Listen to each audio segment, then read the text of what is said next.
People here know who he is. I just want to read a real quick little saying that a member of the audience told me about. This is from Solzhenitsyn, and this is one of the reasons I think we're all here, and we kind of have to remind ourselves why we're doing this. He says, and how we burned in the cabin later thinking, what would things have been like if every security operative, when he went out at night to make an arrest, had been uncertain whether he would return alive and had to say goodbye to his family? Or if during periods of mass arrests, as for example in Leningrad, when they arrested a quarter of the entire city, people had not simply sat there in their lairs, paling with terror at every bang on the downstairs door and every step on the staircase, but had understood that they had nothing left to lose and had boldly set up in the downstairs hall an ambush of half a dozen people with axes, hammers, pokers, whatever else was on hand. After all, you knew ahead of time that those blue caps were out at night for no good purpose. But we didn't love freedom enough. That's what makes this country great. It's not diversity, it's freedom. Bill Cooper.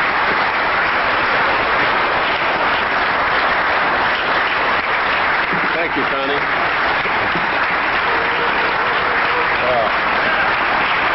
Thank you.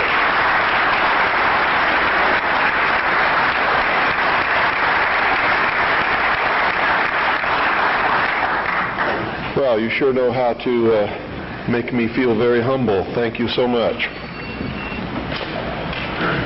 I think one of the biggest misconceptions in this country is what this country is all about, who founded it, for what purpose, and most specifically, what it is that we're all looking for. I'm going to try to clarify some of those, and in doing it, as always happens, someone's going to be angry with my definition of some of these things. I've traveled all over the country. I've talked to probably hundreds of thousands of people individually over a lot of years. I broadcast a radio show that brings me thousands of letters every week. I administer the world's largest and most successful civilian intelligence gathering operation in the world, which makes me privy to an awful lot of information that none of you will ever see, and there's so much of it I can never present it in a form that you would be able to look at it and digest it. So that puts a pretty big burden on me and the people who work with me in the intelligence service and in the CAGI News Service in order to digest this information, analyze it, and be able to present to you what we believe, and this is a subjective judgment, what you can digest and what you need to know at that particular time. And in doing this, digesting all this information, reading all of these letters from people of every kind of background that you can imagine, every race, every religion, every kind of agenda. Believe me, there's an awful lot of agendas going on in this country that are dangerous to Americans. Being promoted by people who claim to be Americans, who claim to be patriots, and who claim to be doing the best for this country, including those who want to destroy it and bring about a one-world totalitarian socialist government. They sincerely believe in their heart they're doing the right thing for humankind. You see, nobody gets up in the morning and sets out to do evil. Nobody consciously does that. I've never met any person in my entire life who said, I'm evil, I'm going to do evil things, I like to do evil things, I want to do evil things. They don't exist, in my knowledge. They may exist somewhere, people like Jeffrey Dahmer. And I believe that even Jeffrey Dahmer probably rationalized what he was doing in his own mind to make it right. Isn't that the way we all do things? Even if we do something wrong and we know we're doing something wrong, don't we attempt to rationalize it in our own mind and to our friends to justify what we're doing? So I believe it's a great fallacy to set out to brand those whom we disagree with as being evil people. The result of their actions we may perceive to be evil. We may perceive it to be bad. But I guarantee you those people don't see it that way. And when we present ourselves to them in that light, we're good and they're evil, Do you think we have a chance of getting them to listen to us? Not on your life. It's not going to happen. So I think we have to change the way we talk. We have to talk to them in a different manner. Now, don't take what I'm going to tell you standing up here today and compare it to what I say on the radio and expect the two to concur.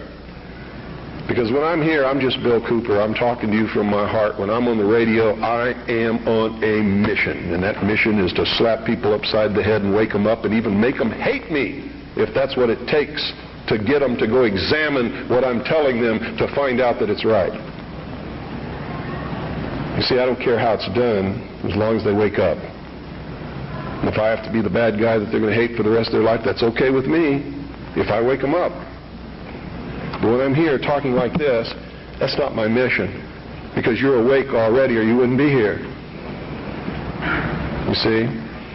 There's a difference between the people here and the people that I'm talking to over those airwaves. Big difference. An awful lot of you are steady listeners of the Hour of the Time and have been probably for many years. And when I'm talking on the radio, I know who you are and I'm not talking to you. And I know that when you're listening and I talk about the sheeple, the stupid sheeple, it doesn't make you angry. You know why? Because you know you're not stupid sheeple, don't you?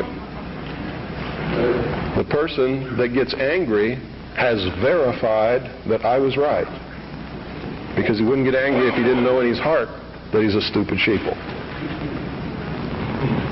You ever been walking down the street and somebody comes running out and says, "Bank robber, stop that bank robber."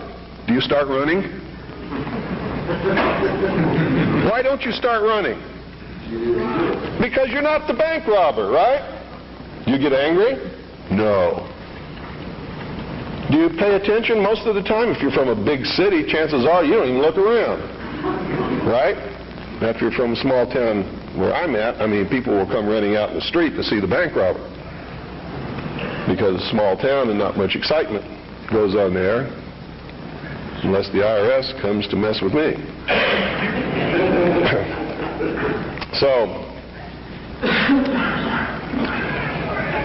what I'm going to talk to you about today comes from my heart, from my experience in life, from playing this role as messenger, which I take very seriously, from my efforts to wake up the American people, from my family, from all the letters that I get, the people that I talk to, just like I've talked to many of you here today.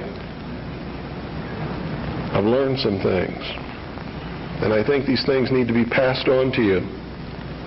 And I think you need to start examining yourself, your agenda, your mission. Who are you? What are you about? What do you believe about America? Is it true? Are you helping to divide us more? Or are you helping to bring us together? Do you really understand what this country is all about? Now, I know this is going to make some of you angry. That's okay. I know that it's going to open some doors for some of you. I hope that it'll bring us all a little bit closer together. And I hope that everybody, once you've examined your own particular agenda, will try to make it fit better into what we should really be doing. And I'm going to start off way back in history, folks, because that's really where it began. The human race is young in the whole scope of the life of the earth. We're just a young species, really. Haven't been around for a long time compared to everything else that's in this world. And I'm not talking about biblical years, and I'm not talking about theory of evolution years. I'm talking about from the time when you can see that man emerged on the historical scale of this world and began to affect other species and the world that we live in, and himself, by perfecting the ability to think. First original thought. See, there used to be a time in history when man was just like all the other animals. He didn't think, he didn't know good from evil.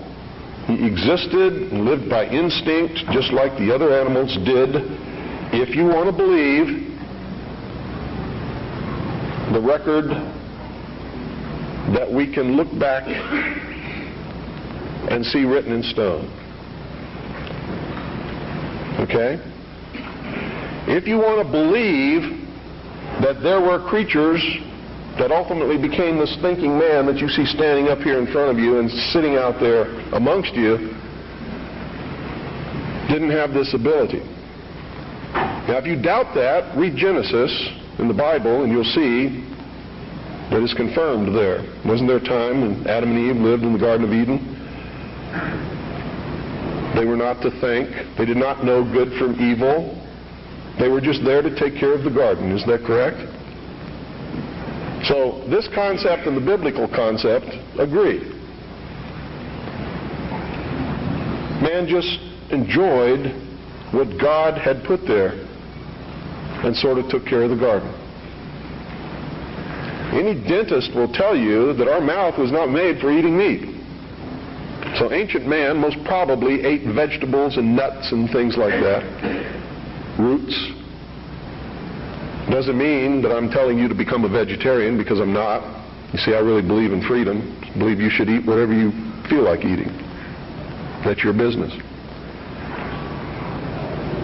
But that's known to people who study these things as the age of innocence. Something happened that brought man out of that state, and if you're talking from a biblical reference, out of the Garden of Eden and into the world. He wasn't innocent anymore. He understood that he was naked, and that his partner was naked. He could think. He could look around. He knew when something was good and when it was bad, just as we all do here. When somebody comes up to me and says, well, how do we know which is the right way to go? I know that person is setting me up to justify his bad deeds, and I won't do it. You always know. We always know which is the right way and which is the bad way. The bad way sometimes feels better, so we may choose that way and justify it by rationalization in order to make ourselves feel better about the bad that we did. In the mystery schools, they refer to this mystical time of coming out of the age of innocence as the Luciferian philosophy. I've tried to illuminate you with this for years on my radio broadcast. In the Bible or in the church, they talk about the fall of man. Same thing. There's only one difference between the Luciferian philosophy and the fall of man, is that those who talk about the fall of man believe in God, whether or not they believe in a Savior. They believe in God. The ones who believe in the Luciferian philosophy do not. Now here's how that works. In the Bible we're told that Eve was tempted by Satan to eat of the fruit of the tree of knowledge of good and evil. God had commanded Adam and Eve not to eat of the fruit of that tree. If you do, ye will surely die. Isn't that the commandment? Lucifer, through his agent Satan, on the other hand, told Eve, God lied to you. He's holding back the fact that you too can become God. But first you have to eat of the fruit of this tree. And if you do, you will surely not die, but shall become as gods. Isn't that true? So, from the religious aspect, we see that as the fall of man because man disobeyed God. We see that as the subjugation of the woman beneath man, where she had originally been the partner. Now she is subjugated beneath man because she was the agent of man's downfall. Is that correct? Now, I'm not talking right or wrong. I'm not trying to insult anybody in here. I'm just telling you what we're taught. so that we all understand what we're talking about, because that's most important. If you understand something differently than what I'm trying to impart to you up here, and we don't have the same definition, we're not going to understand each other, are we? The mysteries, on the other hand, look at this in a different light. Here's their story. It's a metaphor. They don't believe that there ever was a God, or that there ever is a God, aside from man himself. And man has not reached that state yet, but can, and this is what they teach in the lodges, that if you perfect yourself as the temple of the God within and become Christed, you've all heard this in the New Age movement, you too can become God. In her movie, running on the beach, spinning around, I am God. Go ask her early in the morning when she just wakes up and goes and sits in front of the mirror and looks at her aging face and tries to cover it up with makeup if she's God. She may tell you a different story about that time. Around noon, she might be feeling better and become God again. But this is the reality of the human condition. We'd all love to be gods, wouldn't we? My question to Shirley MacLaine at one time was, please, Shirley, could you make me a universe? She sort of looked at me with this hurt look on her face as she confronted her mortality and realized that she was not God because she could not make me a universe. She couldn't even make herself a universe. She can't even make herself look young again. She's having a hard time paying some of her debts. God doesn't have that problem, does he? And in her case, she. Here's the way they look at it. Here's their metaphor for the end of innocence. Adam and Eve were held prisoner in the Garden of Eden by an unjust, cruel, and vindictive God.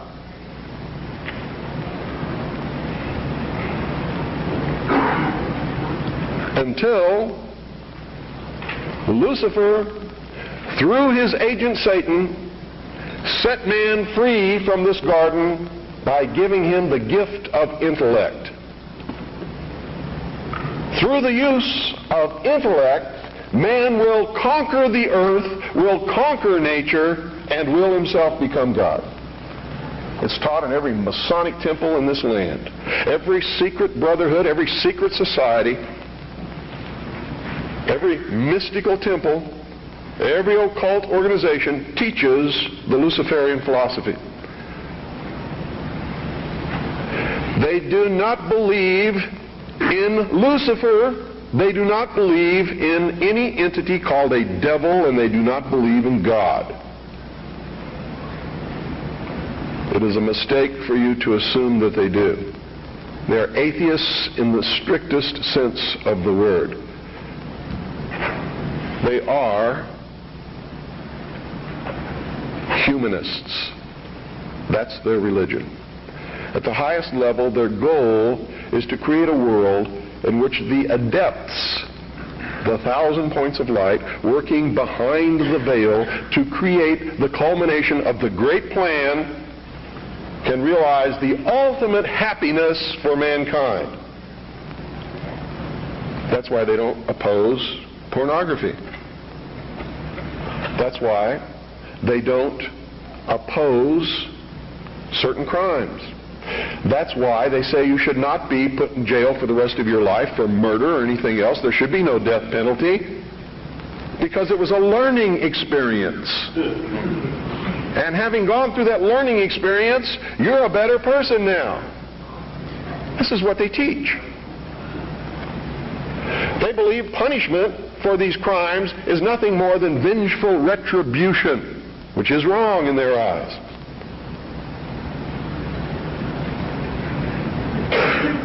So these are really the two philosophies that we have competing with each other in the world today. Who brought man the gift of fire? Prometheus. Who was Prometheus? Lucifer. What was the gift of fire? Knowledge, intellect. Hasn't man created industry, culture, society, science from the use of one solitary thing? Fire. Without fire, none of it would have occurred. None of it. Nothing. There would be no society without fire. That's how it's represented in the ancient myths and in the mysteries. How art thou fallen from heaven, O Lucifer, son of the morning? What is it represented as? A bolt of lightning struck a tree. The tree burst into flames. Ancient man, if you watch the movie Quest for Fire, rushed up and grabbed one of the burning branches, and it burned his hand, and he let it go. He probably didn't go any farther than that the first time. Second time, he may have found a deer that had been roasted by the heat of the fire in the forest. And being hungry, maybe he partook of some of that meat and found that it tasted pretty good. Also, the fire was warm and didn't get cold at night. And this is where the whole battle between the forces of light and darkness comes from. Man sat up on a rock one night watching the sunset and said, "Boy, I'm in deep trouble now. I can't see in the dark. There's wild beasts out there. There's tigers with teeth 7 inches long that want me for dinner. What am I going to do?" He didn't know what to do.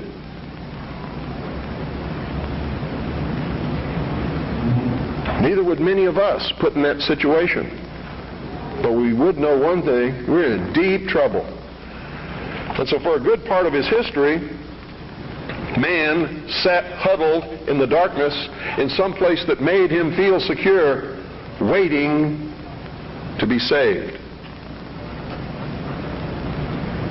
Now remember, folks, I'm not telling you what I believe. I'm telling you what is taught in the mysteries. I'm telling you what our enemies believe. Make no mistake about it, they are our mortal enemies. They want to see us wiped off the face of the earth.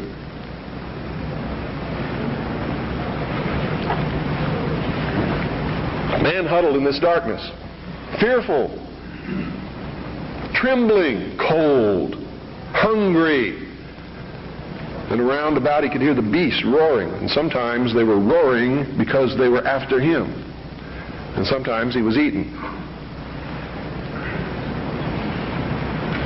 A man eventually saw another tree struck by lightning and grabbed that branch with that flame on it.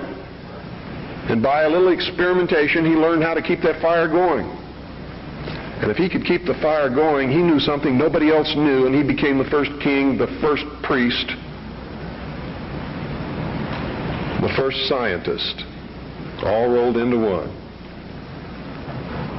And he would burn this fire and keep it going. And other men in the cold of the night, wanting to escape from the terrors that were out there, would gravitate toward this glow, and they would see this man sitting there. And if he was kind, he would let them come to the fire, and they would be warm, and they would be protected, because if the wild beast came, he'd pick up a branch and shove it in its face, and the beast would go away. And so the forces of light overcame the forces of darkness, and in the sunshine of the morning, the newly risen, resurrected child that had died the night before, their Savior, warmed them and saved them from the terrors of the prince of darkness. You have to study these things to understand your enemy. Any general who ventures upon a battlefield without understanding the enemy is doomed to defeat. Just like a militia that forms itself upon a peninsula has already created its own concentration camp, unless it has a navy.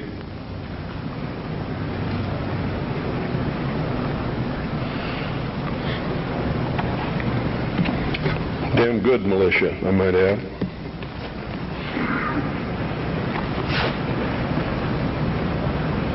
What is the upshot of this? What am I getting at here? These people believe And they have conducted themselves according to their belief and their philosophy since the very dawn of man. These people learned how to control others through the use of a hidden knowledge. This ability to keep that fire going was a technology that nobody else knew. By observing the fire, by keeping it going, by creating ceremonies around this fire, they became a mystery to the others. A mystery always holds sway over those who don't understand it. And the priesthood was born. No king ever existed without the permission of the priesthood. And I don't care what religion you're talking about or what period of history you're talking about, it is the truth. The kings never had the power and don't to this day. Kings exist at the whim of the real power, which is the priesthood standing behind the throne. And when the king ceased to be of benefit to the priesthood, they would simply poison him or get rid of him in some other way. The king is dead, long live the king, and there would be another king appointed. There was even a time in history when the king was a sacrificial king, just like John F. Kennedy was in the Temple of the Sun known as Dealey Plaza. They would pick a young man at the height of his virility, appoint him king for 1 year. During that time, he could do or say or command whatever he wanted. The priesthood was always there to make sure he commanded the right things, have any woman that he wanted, and at the end of the year, he was ceremoniously sacrificed upon a rock, his heart ripped out, his body dismembered into 14 pieces and scattered over the land. And this is where the legend of the Osirian cycle began. It was to ensure the fertility of the crops of the next year. And young men would volunteer for this in their patriotic duty to their kingdom, to their family, so that they could have prosperous years. Much as our young men may volunteer to rush out over the water to a place called Kuwait or Iraq and die in the God-forsaken sands of a place that nobody can even find on a map and never heard of until it happened, all so that he can be called a patriot, someone his family can be proud of. It escapes me how they can ever arrive at these conclusions, but they do, and the priesthood always takes the most advantage of this willingness to sacrifice oneself upon the altar of his country. The problem with it is very seldom really for the country. It's for the advancement of the agenda of the priesthood, whoever the priests happen to be at the time. Am I attacking the church? You better believe it. All churches, all organized religions that have existed since the beginning of the time. Am I attacking the religion of individuals? Never, not on your life. He wasn't trying to create a big church. He knew what happened to those things. And you're all wrong about that man.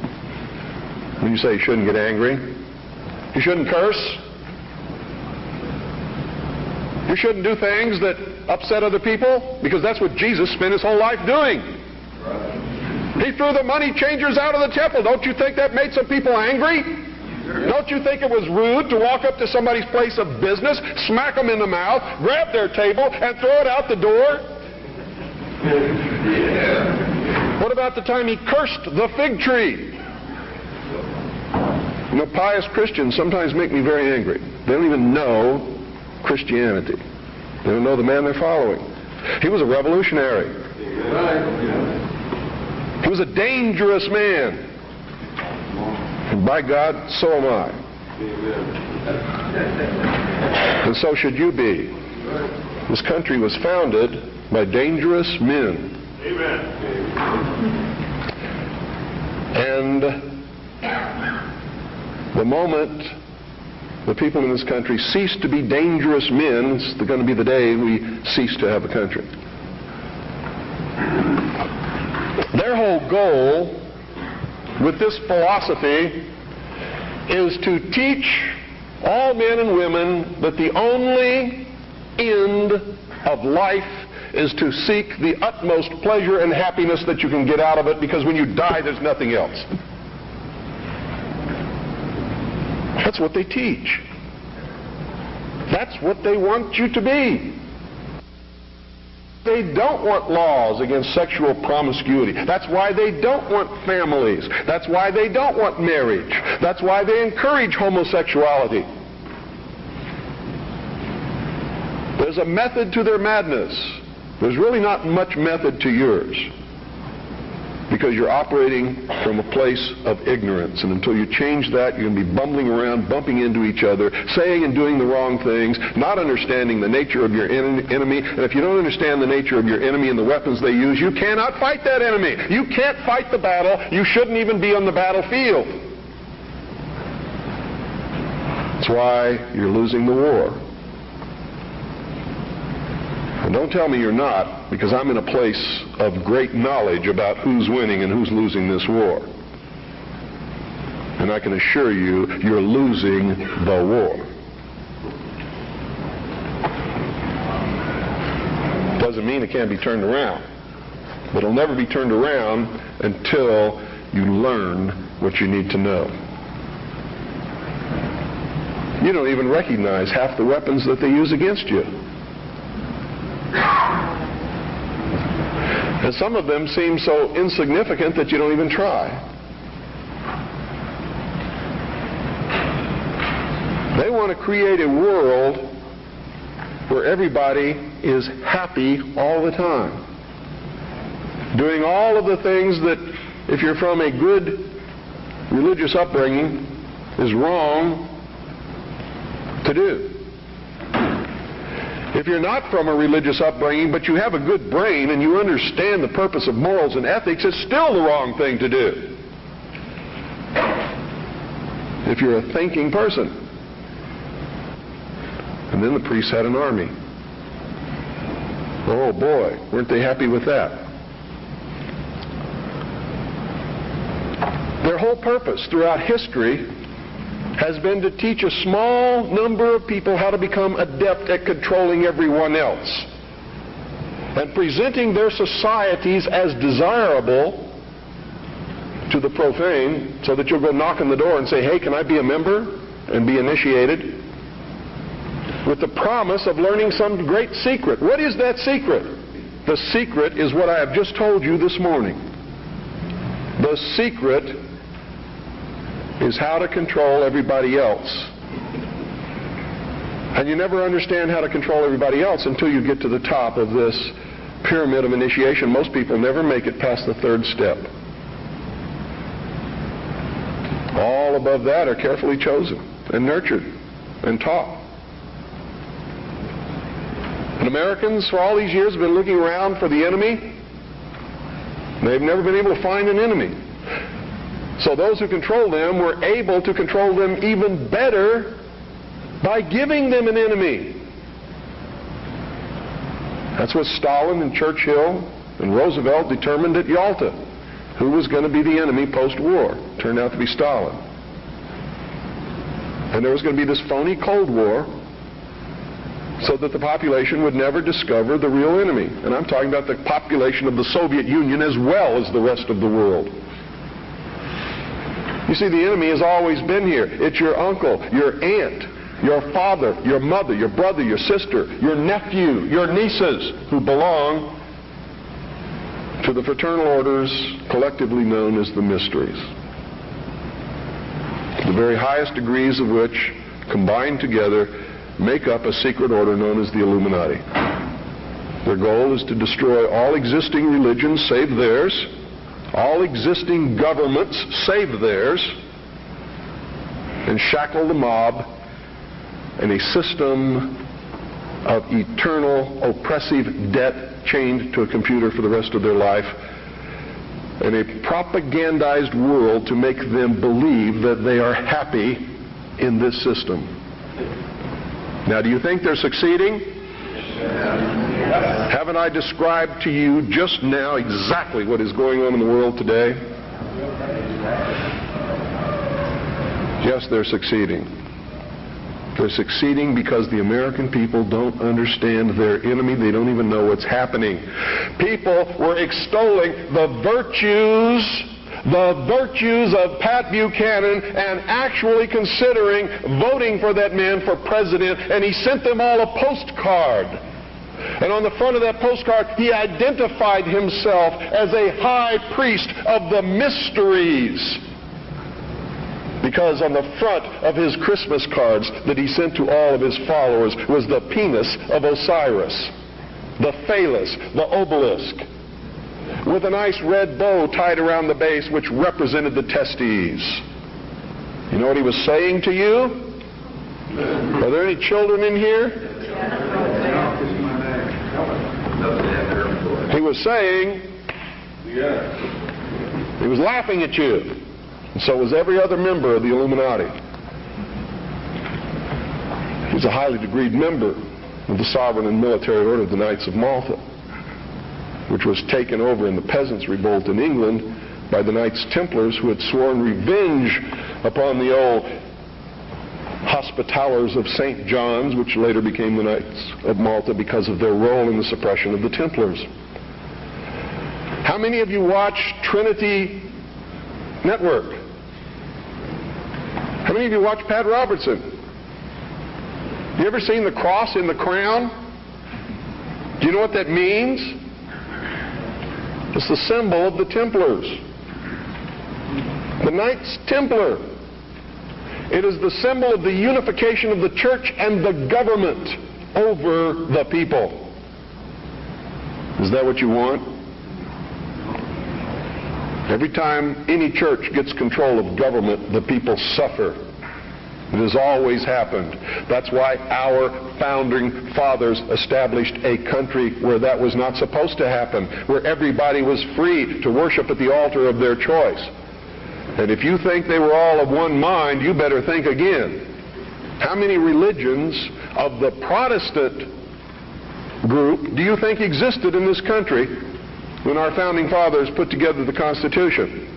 Over 1,500 different groups, all claiming they were right, teaching a different dogma, quoting Scripture to justify what they said, and everybody else was going to hell.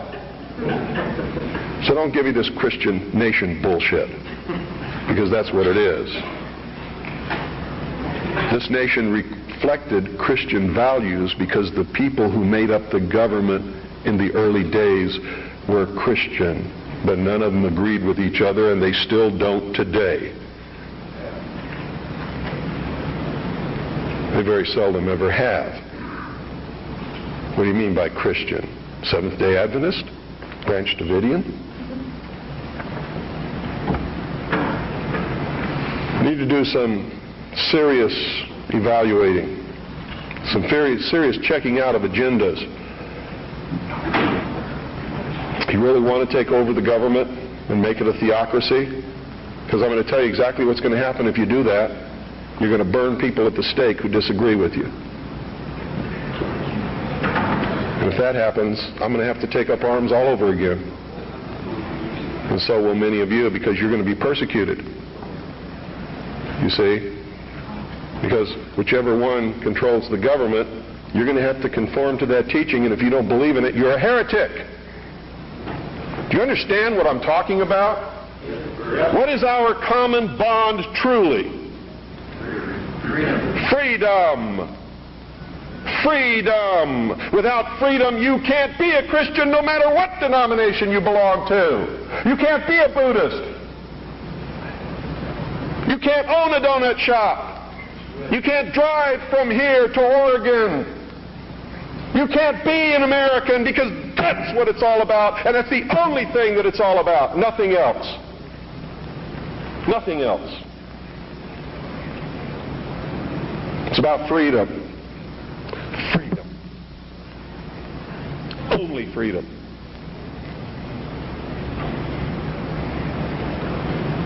It means you have to let other people be free, even if they disagree with you. I had a tremendous admiration for the courage of those two communists who had the guts to walk up with their little communist sign and their communist flag. Two of them, young people, all alone in that sea of America, militia, uniformed patriots. And I saw people who wanted to kill them.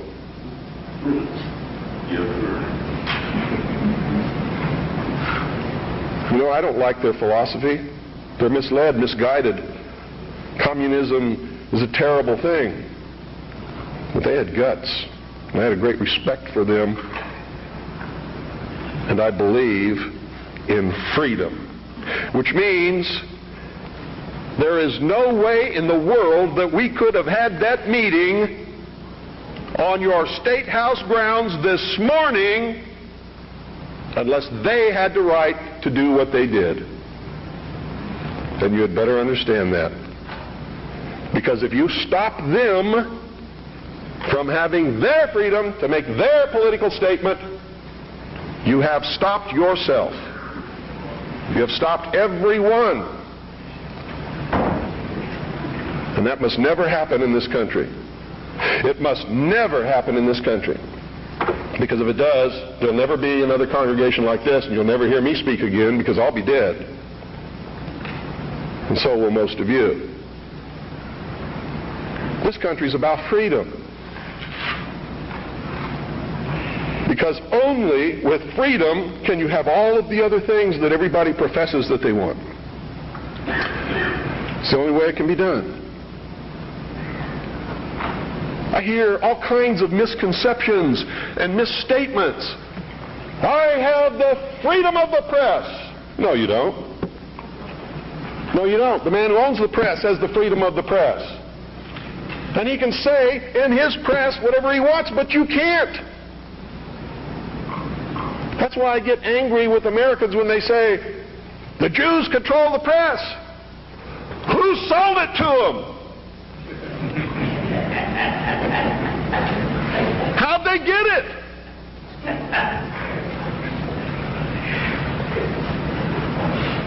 You want the press? Start a press. You want to be on the radio? Do it. But stop whining. Stop bitching. Stop complaining. That guy that owns the press, that's his press. He can do with it what he wants. Just like you do with your car what you want because it's your property. He doesn't owe you anything unless you've got a contract with his signature on it that says he will print what you say. If you can't produce that, he doesn't owe you anything. That's America. You know what's wonderful about America? You can have a press. I have a press. How many of you have seen my newspaper? That newspaper's no joke. It makes congressmen cringe when they see it. It scares the hell out of the enemy.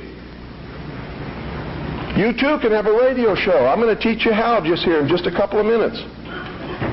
You too can publish books like this. I did it. The Harvest Trust is the trust for my children. I'm not rich. I don't have anything. You know how I financed this book? I sold copies before it was printed to people who believed enough in me to buy them. I don't have any money. I have my family. And that's all the wealth I ever need. I don't make any money from my radio show. Veritas has operated in the red from the beginning. And probably always will. But I got something that you don't have. I have a free press. It's mine. And I get to say what I want. And I get to publish what I want and print what I want because it's mine. And I'm free. And it's my free press. That's why I don't care if somebody calls up my radio show and says they don't like what I say. Screw you. Get your own show.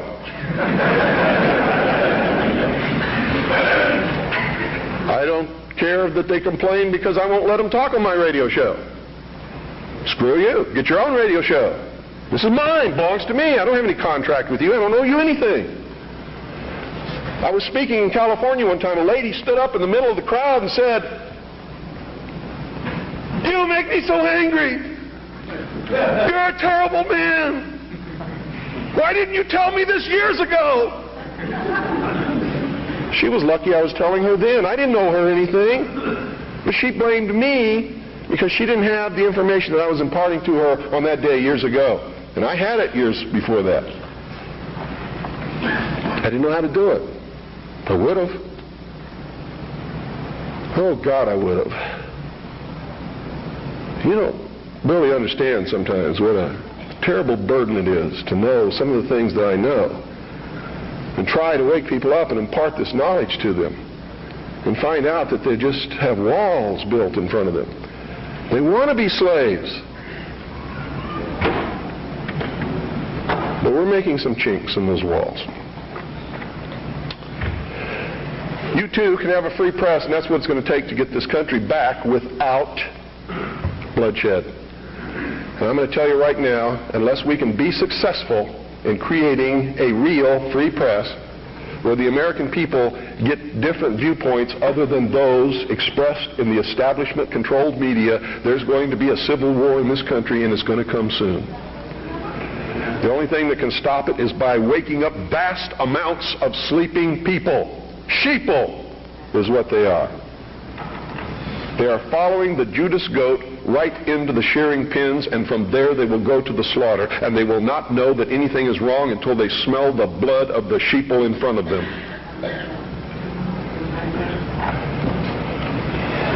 Anybody can publish a newsletter or a newspaper.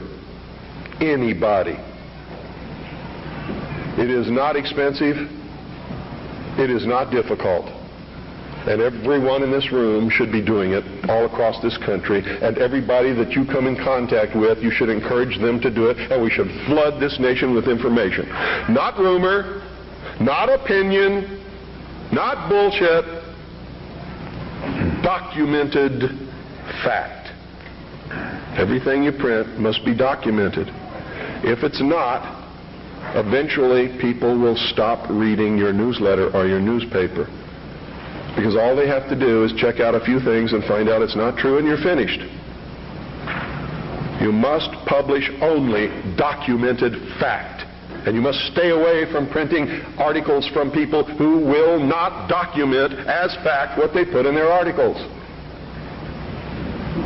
That's why my broadcast scares the hell out of socialists. That's why in a White House memorandum I was named as the most dangerous radio host in America, not because I'm going to go out and shoot somebody, but because I shoot documented facts which cannot be refuted. That's why. That's what's dangerous. Seek ye the truth, and the truth will make you free, and nothing else will do it. Jesus Christ has never lied to anybody. Why won't you listen to him? Don't spread a rumor. Spread the truth. Document it. Prove it. Make it irrefutable, and you too will become dangerous to those who admire us in lies and enslave us in socialism. Anytime any system makes you dependent upon anybody or anything or any system, you are enslaved. Understand that. It doesn't have to be chains of iron. You don't have to be hanging up on a wall. You just have to be obligated. That's all it takes. You too can have your own radio station and broadcast anything that you want. You can broadcast your own shows. You can be your own host on that show. You can broadcast tapes of other shows. We encourage people to buy satellite receiving stations across this country, purchase a very simple FM low-power transmitting kit, and set up their own FM radio station in their hometown. And we now have over 670 people across the nation. It's not expensive. If one person cannot afford the cost, what is wrong with 8 or 10 or 15 or 20 of you getting together, pooling your money, buying one satellite receiving station, a small FM low-power transmitter, and setting up your own broadcasting station. I hope you will broadcast the truth and not some agenda. You see, what happens when you broadcast the truth is you piss everybody off.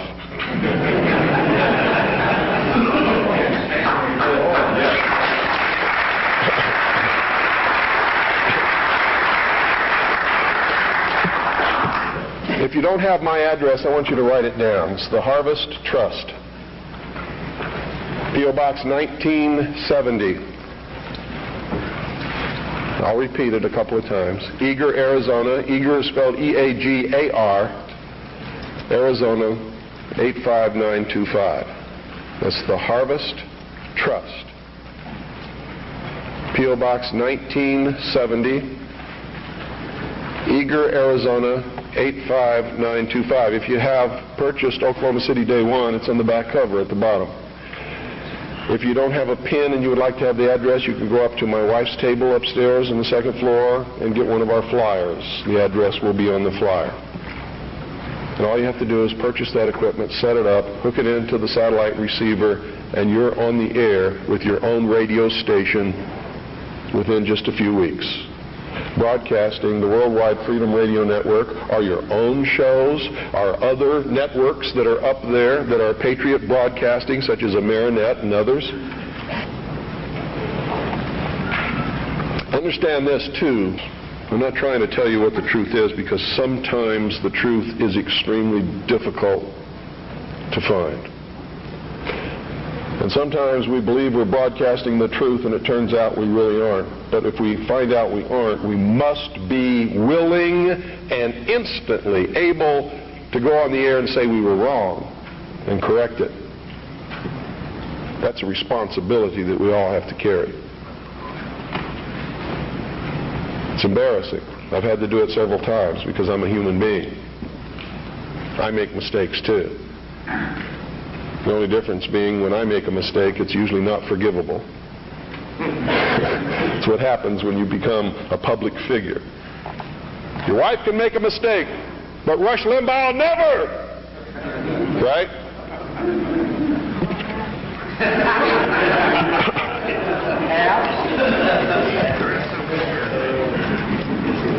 I want you all to get interested in this. All of you should be publishing a newsletter or a newspaper. All of you should be documenting what you publish. All of you should have a satellite receiving station and be rebroadcasting programming to your neighborhood. All you got to do is make sure that you're broadcasting on a frequency that's not interfering with any other broadcast. Which means you don't just check it at your house. You get in your car and you drive out 25 miles and all around, and you make sure that there's nobody else on that frequency before you use it, so you know you're safe. In my little town of Eagar, which is a very small town, between Springerville and Eagar is 2 miles.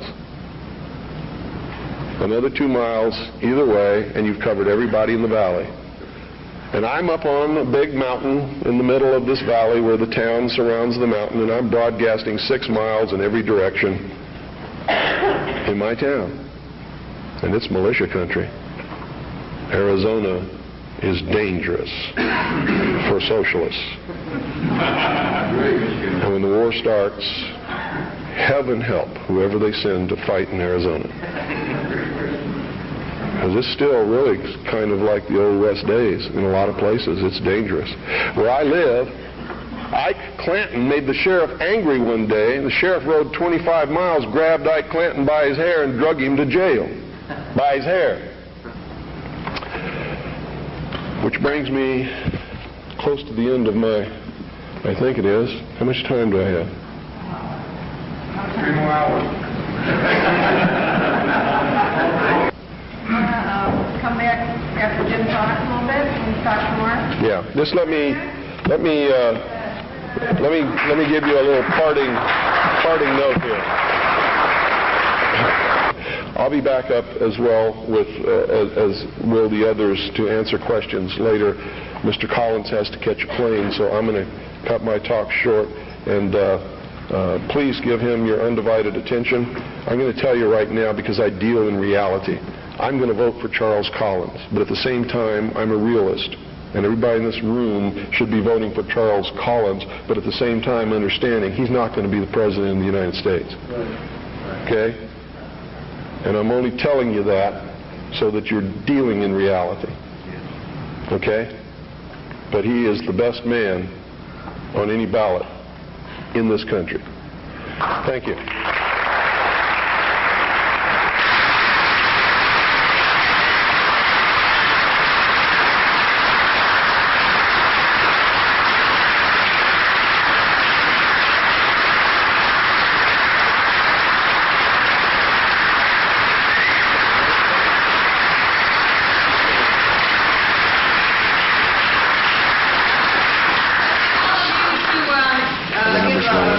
This is the man that designed the No UN flag, John Sorensen.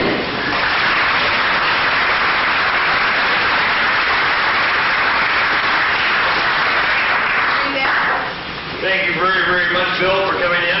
And this is, did you read the other ones too? Or? Go ahead.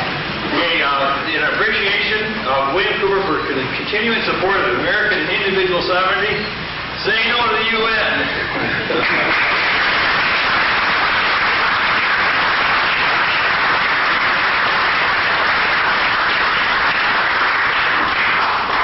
This crazy dream about some folks who love this country, who all began to dream the same dream.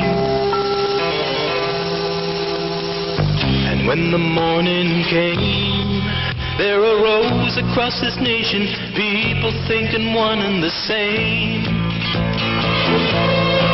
And they awoke to find their freedoms and all their liberties had gradually been taken away.